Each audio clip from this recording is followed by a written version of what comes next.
नमस्कार दोस्तों, आप सभी का बहुत स्वागत है पेट केयर के आज के कार्यक्रम में। आपके साथ मैं हूं दीपेश जैन।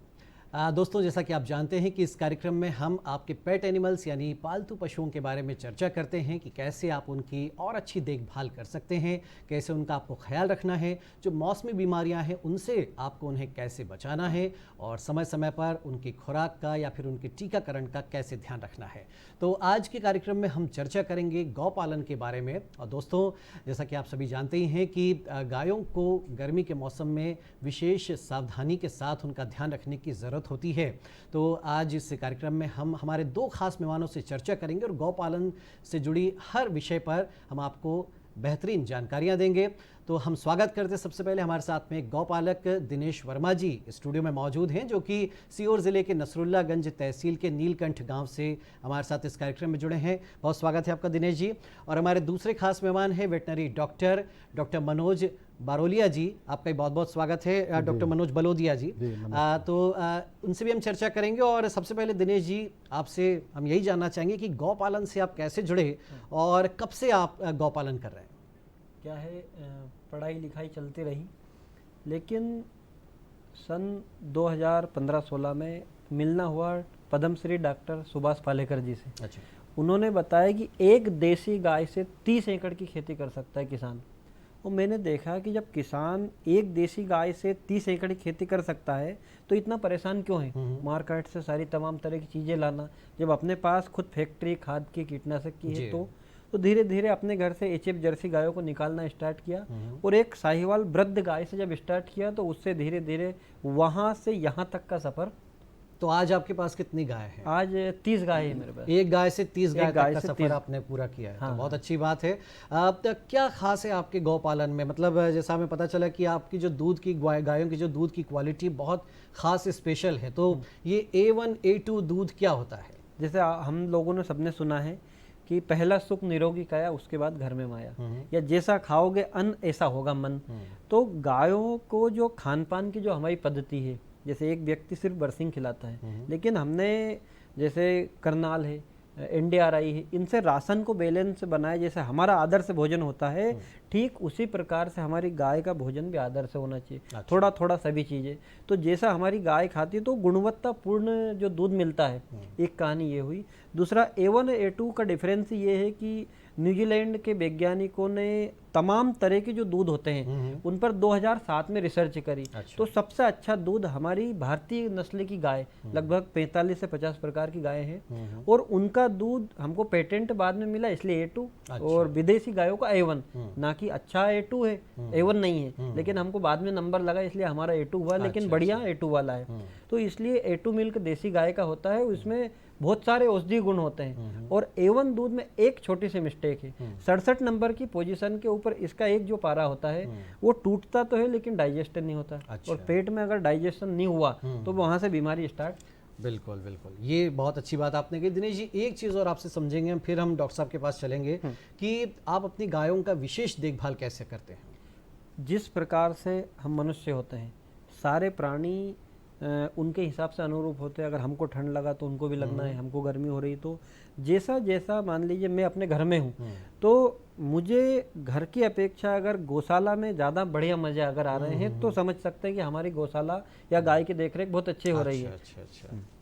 तो ये डॉक्टर साहब जो बात दिनेश जी ने कही, उसी को हम आगे बढ़ाते हैं कि चूंकि अब गर्मी का मौसम आने वाला है और ये जो है आपके पेट एनिमल्स को बहुत परेशान कर देता कई बार। तो ऐसे में गायों के लिए जो गर्मी के दिन होते हैं उनमें किस तरह के उन पर प्रभाव पड़ते हैं और उनके लक्षण क्या होते हैं डॉक्टर साहब? जी, मैं सबसे पहले ये बताना चाहता हूँ कि जैसे गर्मी में अपने शरीर पे असर पड़ता है, उसी प्रकार पालतू पशुओं के शरीर पे भी असर पड़ता है। गर्मी के कारण खास तौर पे शरीर में पानी की कमी होती है, मिनरल्स की कमी होती है और विटामिन्स की कमी होती है। इन तीनों कमियों के कारण दूध उत्पादन में कमी आती है, प्लस उनकी जो रिप्रोडक्टिव परफॉर्मेंस होती है, जो प्रजनन क्षमता होती है, बच्चे देने की क्षमता, उसमें भी कमी आती है। और इसके साथ ही उनको लू लगना, गर्मी के कारण जो तनाव रहता है वो बना रहता है, और अन्य बीमारियां, मक्खी, मच्छर और अन्य जो पैरासाइट रहते हैं उनकी एक्टिविटी बढ़ जाती है, उससे कई प्रकार के रोग भी हो सकते हैं। जी, तो अगर डॉक्टर साहब हम चर्चा करें गर्मी में जो अगर लू लग जाती है, खासतौर पर अगर गायों की हम बात करें, तो उसके लक्षण क्या होते हैं? कैसे किसान को या पशुपालक को या गौपालक को पता चलेगा कि भाई ये हमारा पशु जो बीमार हो चुका है? जी, देखिए, शरीर के एक ऑप्टिमम टेम्परेचर होता है, उस टेम्परेचर तक जब तक शरीर रहता है तो शरीर अच्छी स्थिति में रहता है। जैसे ही वातावरण का टेम्परेचर अधिक होने लगता है तो अपना शरीर जो रहता है पशु का, वो अपने आप को नॉर्मल करने की कोशिश करता है। उस कोशिश में वो तनाव फील करता है। अच्छा। तो वो तनाव जब तक टॉलरेबल रहता है तब तक तो वो स्ट्रेस की पोजीशन में होता है। उसमें पशु क्या है, थोड़ा सा खाना कम कर देता है, सुस्त होने लगता है, थोड़ी बहुत सांस की गति उसकी बढ़ जाती है। मगर यही तनाव अगर लंबे समय तक बना रहे, सपोज पशु धूप में बंधा हुआ है, जी जी। गर्म हवा उसको लग रही है लगातार, पानी की उसको कमी पड़ी है, तो फिर क्या होता है, वो लू लगने के लक्षण आ जाते हैं, वो हीट स्ट्रोक हो जाता है। अच्छा। हीट स्ट्रोक में क्या होता है, उसकी सांस की गति बहुत ज़्यादा बढ़ जाती है, उसके मुंह से लार आने लगती है, उसकी बॉडी का टेम्परेचर अगर अपन नापेंगे तो 104 से अधिक होगा। ये उसके लू के लक्षण होते हैं। और दूध में सडन ड्रॉप मिलेगा। जैसे अगर कल उसने दूध सपोज 5 लीटर दिया होगा तो आज वो मुश्किल से आधा लीटर 1 लीटर पे आ जाएगा। यानी इस समय तुरंत गौपालक को समझ जाना चाहिए कि हमारा पशु बीमार हो चुका है। दिनेश जी, आपके सामने कभी ऐसी स्थितियां बनी होंगी, गाय बीमार पड़ी होंगी, उस समय आपने क्या किया? स्थिति तो कम आती है, क्योंकि जैसे हमारे डॉक्टर साहब हैं तो कहते हैं ना कि पानी आने से पहले पाल बांध ली जाती है। अच्छा अच्छा। तो जागरूकता की निशानी ये है कि हमको बारिश आने वाली है तो तैयारी खेत की कैसे करना है, या हमारी गाय है तो इनको कवर करना है, गर्मी आने वाली है तो कवर करना है। तो ये तो हमारे जागरूकता की कहानी पहले आ जाती है। लेकिन इसके बाद भी अगर कोई परेशानी आती है तो सबसे पहले मैं भी करता हूँ और दूसरे किसानों को भी करना चाहिए कि हमारे जो पशु चिकित्सक है उनसे तत्काल संपर्क करना चाहिए। पहले क्या होता था, बड़ी भ्रांति होती थी कि पशु को कुछ ना कुछ हुआ और वो देव बाबा महाराज घुमाने चले जाते थे। तो मैंने देखा कि डॉक्टर साहब जब से आए या मैंने अपना गोपालन चालू किया है, कभी तक बहुत अच्छी बात है, धार्मिक आस्था रखते हैं, लेकिन गायों के बाड़े में एक तागा भी हम बांधने नहीं गए हैं। अच्छा। भाई गाय को लू लगी है तो उसको वेटनरी डॉक्टर की आवश्यकता है या ठंड की आवश्यकता है या जो भी करना है, या गाय को थन में कोई प्रॉब्लम आई है, लाल दूध आने लगा, हम बोल रहे हैं यार हमारी गाय किसी ने खराब की है, ऐसा नहीं है। लेकिन उसको तो चिकित्सक की जरूरत है, लेकिन हम भ्रांति में फंस जाते हैं तो ऐसे में पशु खराब हमारा। बिल्कुल, देखिए बहुत अच्छी बात कही दिनेश जी ने कि आपका अगर पशु बीमार है तो किसी भ्रम में ना पड़े, बल्कि तुरंत आपको वेटनरी डॉक्टर की सलाह लेनी चाहिए। डॉक्टर साहब, ऐसे समय पर देखिए अगर मान लीजिए किसान नहीं पहुंच पा रहा है वेटनरी डॉक्टर तक, या गौपालक नहीं पहुंच पा रहा है, तो पहले घर में क्या वो प्राथमिक उपचार कुछ कर सकता है? बिल्कुल कर सकता है। इसमें मैं 2 प्रकार से इसको डिवाइड करूंगा। पहले तो क्या प्रयास करना चाहिए जिससे कि हीट स्ट्रेस कम से कम हो, पशु को लू ही ना लगे, और यदि लू जैसे लक्षण लग जाते हैं तो वो क्या घरेलू उपचार अपना सकते हैं जिससे कि उसको नुकसान कम से कम हो। तो सबसे पहला आवास प्रबंधन करना पड़ेगा उसको। जहाँ पे पशु बंधता है वो हवादार होना चाहिए, फ्रेश एयर मिलना चाहिए उसको, छायादार हो सके तो कोशिश करना चाहिए। अगर सपोज उसके जो पशु का शेड है उसमें मान लो चद्दर है तो वो उसके ऊपर पुआल ढक सकता है, या जो अपने टाट वगैरह आते हैं वो रख सकता है। ऊपर भी रखे और नीचे भी रखे, उससे क्या होगा कि इंसुलेशन हो जाएगा। अच्छा। और ऊपर की गर्मी पशु को नहीं पहुंचेगी। प्लस पशु के शरीर की जो गर्मी निकलती है उसके सांस के माध्यम से, वो जो खराब एयर होती है वो निकल जाए वहाँ से, उसके जो आवाज़ है वहाँ से, तो उससे एक प्रकार का तनाव कम होता है। दूसरा, उसको एडलिव अमाउंट में पानी मिलना चाहिए, अधिकतम पानी मिलना चाहिए। और पानी जो होना चाहिए फ्रेश होना चाहिए, ठंडा होना चाहिए। कभी कभी क्या होता है कि पशुपालक ध्यान नहीं देते हैं, पानी जो स्टोर करते हैं उनकी जो जगह होती है वो धूप में होती है, वो दिन भर गर्म पानी रख हाँ, देते हैं। वो गर्म पानी पशु को पीने में आ जाता अच्छा। है, उसके कारण से दस्त लग जाते हैं, अननेसेसरी तनाव रहता है। तो कोशिश ये करें कि जो पानी पीने का जो अपना है, पिलाने का जो मान लो टंकी है या कुछ भी, वो भी छायादार स्थान पे हो, ठीक है, उसका मैनेजमेंट करें।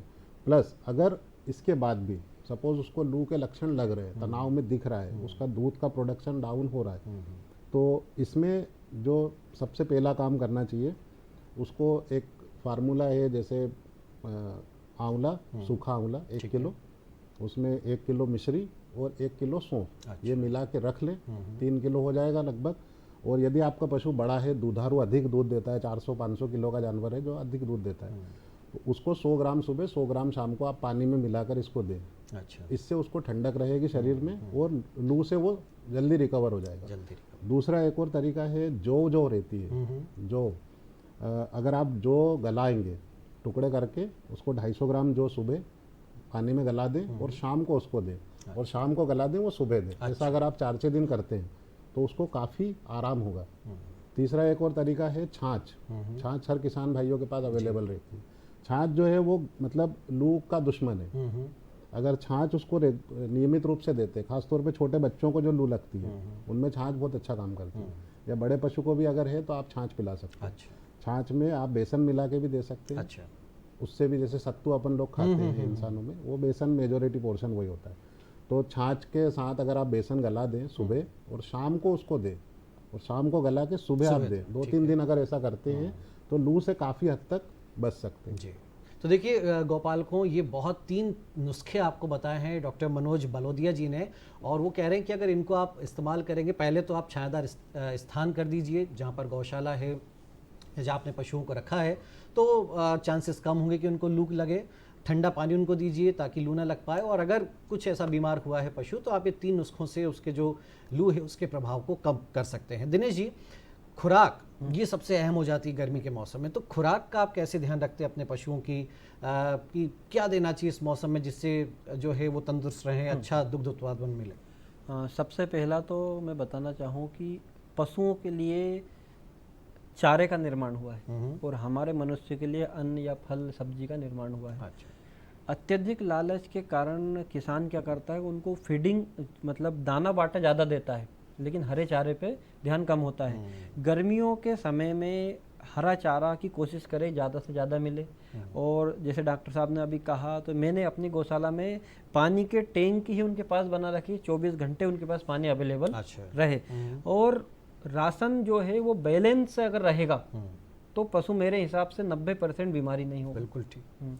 तो राशन जो है बैलेंस कराना भी उसकी एक थ्योरी होती है कि कितने परसेंटेज में क्या चीज़, दलहन देना है, तिलहन देना है, या खली देना है, या अनाज देना है, नमक कितना देना है, मिनरल मिक्सचर कितना देना है, कितने किलो भूसा सूखा देना है, कितना हरा चारा देना है। अच्छा। अगर व्यक्ति बैलेंस करता है तो मुझे ऐसा लगता है कि पशु बीमारी नहीं होगा। तो ये सब वस्तुएं आप घर में तैयार करते हैं या बाहर से लेकर के आते नहीं, हैं? मैं क्या करता हूँ कि एक मान लीजिए मार्केट के अंदर एक पशु आहार की बोरी मिलती है, तो वो किसी ने फैक्ट्री डाली है, तो उसको भी कुछ बचत करना है। अगर वो बचत करना चाहता है तो या तो उसको हाई रेट पे देना पड़ेगा, अच्छी गुणवत्ता वाली चीज़ देगा तो, या अगर लो कैटेगरी में अगर मिल रही है तो कम रेट की मिलेगी। तो मैंने क्या किया है कि डॉक्टर साहब के अनुसार करनाल से या दूसरी अच्छी जगहों से, कृषि विज्ञान केंद्र से जो अपने पास चीज़ें अवेलेबल है, जो अपने क्षेत्र में अनाज, दाल, मसाले, मक्का होते हैं, उनसे राशन बैलेंस कराया, उनके अनुरूप गाय का दूध उत्पादन के अनुसार, या बछड़ियां हैं या ड्राई गाय है तो उनको उतने किलो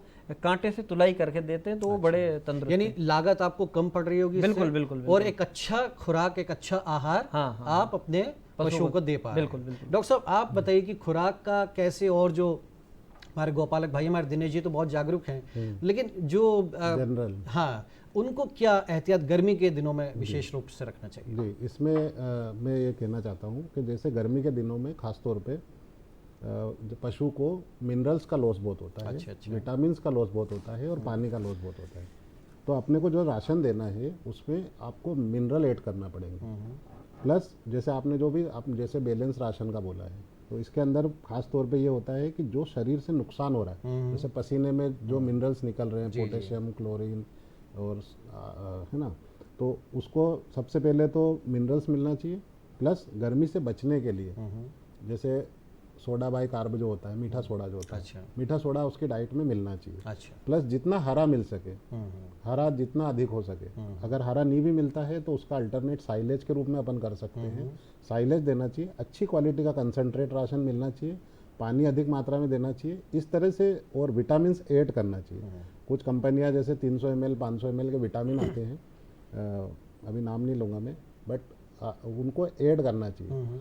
खास तौर पे विटामिन ए का बहुत रोल होता है, जो कि गर्मी के दिनों जैसे पशु जो अपना बरसात के दिनों में जो हरा घास खाता है उससे विटामिन ए उसके लीवर में स्टोर हो जाता है। वो विटामिन ए उसको गर्मी के दिनों में गर्मी से लड़ने में मदद करता है। ठीक है। अब यदि गर्मी अधिक पड़ती है और उसको विटामिन ए कम हो गया तो उसको फिर उसके गर्मी के लक्षण उसके शरीर पे दिखने लगते हैं, जैसे कि बांझपन की समस्या होने लगती है, प्लस उसका जो बच्चा होगा वो छोटा पैदा होने लगता है। यानी प्रजनन क्षमता पर भी गर्मी के मौसम का पूरा असर पड़ता है। और विटामिन ए की कमी से या अन्य विटामिन और मिनरल्स की कमी से दूध उत्पादन भी कम हो जाता है। तो यदि आप विटामिन ए खास तौर पे ऐड करेंगे अपने दाने में, बाटे में pre form readymade vitamin A मिलता है, जी जी। प्लस सब प्रकार के मिनरल्स खास तौर पे कैल्शियम, फास्फोरस और सोडा बाई कार्ब, कुछ मात्रा में नमक भी देना चाहिए, चाहे आप साधारण नमक दें या सेंधा नमक दें। नमक का नुकसान बॉडी से होता रहता है गर्मी के दिनों में खास तौर पे, तो नमक ऐड करना चाहिए। इस प्रकार से आप संतुलित राशन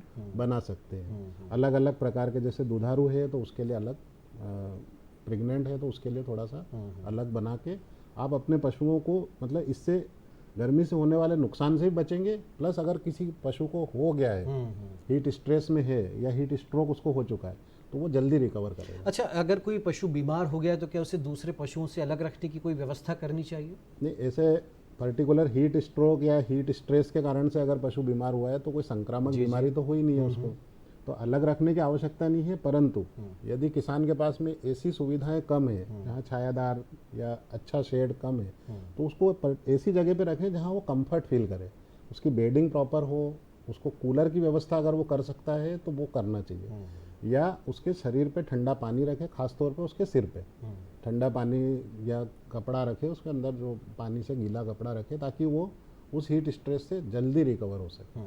बिल्कुल। दिनेश जी, आपके मन में भी अगर अपने गौपालन से जुड़े कोई सवाल हैं तो हम चाहेंगे कि आप भी डॉक्टर साहब से सलाह ले सकते हैं। और इसके अलावा एक चीज़ और हम जानना चाहेंगे कि आपने एक गाय से 30 गाय का ये जो बड़ा व्यवसाय भी खड़ा किया है, तो आय कैसे बढ़ाई, और जो हमारे गौपालक किसान भाई हैं वो कैसे अपनी आय बढ़ा सकते हैं गौपालन से? देखिए, किसान के लिए एक सब्जी और दूध पशुपालन सिक्के के दो पहलू है, प्लस पॉइंट है। उनको कोई अन्य खर्चा नहीं करना पड़ता। जनरली हर किसान के घर में 1, 2, 4 पशु होते ही होते हैं, या व्यक्ति चाहे अपने खाने के लिए भी सब्जी वगैरह का उत्पादन करते हैं, उसको अगर अपना व्यवसाय अगर किसान को बढ़ाना है तो इसके ऊपर हल्का भी अगर वो ध्यान देता है तो उसको बोनस के रूप में प्राप्त होने लगता है। दूसरा, मेरा ऐसा मानना है कि अगर कोई भी किसान सब्जी वर्गीय चीज़ें या पशुपालन की ओर अगर जाता है व्यावसायिक रूप से, तो उसको ऐसी चीज़ों पर खर्च करना चाहिए, ना कि कहीं से उधार लेकर आया और उसको स्ट्रक्चर पे खर्च कर दिया, या सब्जी लगाने लगे तो उसमें भी अन्यथा खर्चा ना करे। खर्चा वहाँ करना चाहिए कि जहाँ से उसको प्रॉफिट मिलना स्टार्ट हो। किसी व्यक्ति ने कहा कि हमको किसी नस्ल सुधार के ऊपर जाना, जैसे मैं साहिवाल गाय की नस्ल सुधार पे काम कर रहा हूँ, मेरे पास 2 बुल होने के बाद भी मैं आर्टिफिशियल इंसेमिनेशन कराता हूँ, सीमेन अच्छे डॉक्टर साहब से पूछता हूँ, ये मुझे बताते हैं कि इस बार इस बुल का अपने को सीमेन कराना है। तो इसके बाद में ऐसा ना करें कि अपने पास जो पशु वो सारी खराब उनको हटाया और हमने दूसरे लाना स्टार्ट कर दिया। नस्ल सुधार करके हम बहुत अच्छे के ऊपर पहुंच सकते हैं। और ऐसा की ऐसी कहानी सब्जी वर्ग में भी अगर बात करें तो व्यक्ति एक लौकी भी अगर लगाता है तो वो सारी थोड़ी खा सकता है। अगर उसको मार्केट की ओर रुख करता है तो उसको रोज जितना अपने घर में खर्चा होगा उतना पैसा जरूर आने लगेगा। बिल्कुल, ये अच्छी बात आपने कही। डॉक्टर साहब, क्या टीकाकरण से भी एहतियातन पशुओं को बचाया जा सकता है, गायों को या गौवंश को खास तौर पर? नहीं, इसमें एक चीज़ बताना चाहता हूँ, खास तौर पे गर्मी से रिलेटेड बातों में। गर्मी के दिनों में क्या होता है कि जो एक्टोपैरासाइट होते हैं, खास तौर पे गुचौड़ियाँ और चामजुए जो बोलते हैं जनरल लैंग्वेज में, और मक्खियों की समस्या, ये गर्मी के दिनों ये में बहुत ज़्यादा हो जाती है। हमने देखते हैं कि वो मक्खियाँ भिनभिनाते रहते हैं, उससे पशु बड़ा इरिटेट भी होता है, परेशान होता है। हाँ, उसके कारण भी एक अननेसेसरी तनाव फील करता है। दूसरा, इन्हीं के कारण से ये एक वेक्टर का काम करते हैं, कुछ बीमारियों को फैलाने में मदद करते हैं। खास तौर पे जो कुछ बीमारियां ऐसी होती है जो जानलेवा भी होती है, जैसे बेबेसियोसिस होता है, थैलेरियोसिस होता है और ट्रिपेनोसोमियासिस होता है।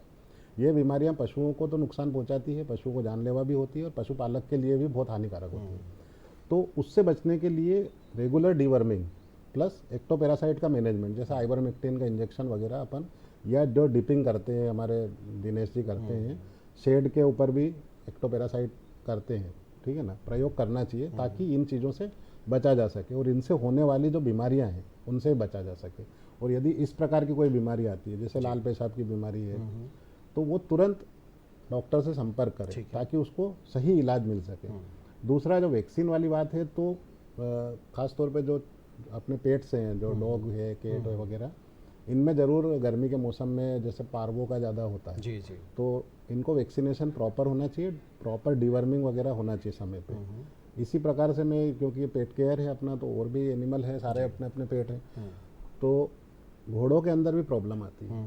घोड़ों में भी डिहाइड्रेशन होता है, डिहाइड्रेशन के कारण से रीनल कोलिक भी हो सकता है और इंटेस्टाइनल कोलिक भी हो सकता है। अच्छा, तो उनसे बचने के लिए भी प्रयास करना चाहिए। और जो मैंने ये फार्मूला बताया है, आंवला प्लस सौंफ प्लस मिश्री वाला, जी जी, इसको अगर आप घोड़ों में भी देते हैं और डीवर्मिंग प्रॉपर कराते हैं, तो बहुत कम चांसेस है कि वो हीट के कारण से उसको कोलिक होगा। जी। चलिए, और चलते चलते कुछ और जानकारी जो आप हमारे दर्शकों को देना चाहें। दर्शकों को मैं यही बोलना चाहता हूँ कि अपने पशुओं को सही तरीके से गर्मी के दिनों में विशेष ध्यान रखें जी, उनको पानी पर्याप्त मात्रा में मिले। कभी कभी क्या होता है कि अपन लोग ऐसा सोचते हैं कि 2 बार पानी पिलाते हैं बहुत है। ठंड के दिनों में, और वही आदत रहती है। जी जी, तो पशुओं को अधिक बार 3-3 घंटे के अंतराल से, मतलब जितनी प्यास आपको लग रही है उतनी बार पशु को भी प्यास लग सकती है, ऐसा महसूस करके आप उसके लिए ठंडा पानी अवेलेबल करा। अधिक बार उसको पानी ऑफर करें। जी जी जी, हाँ, उससे क्या होगा कि उसको पानी, उसको भी पता चलेगा कि यार मुझे पानी पीना है, ठीक है ना।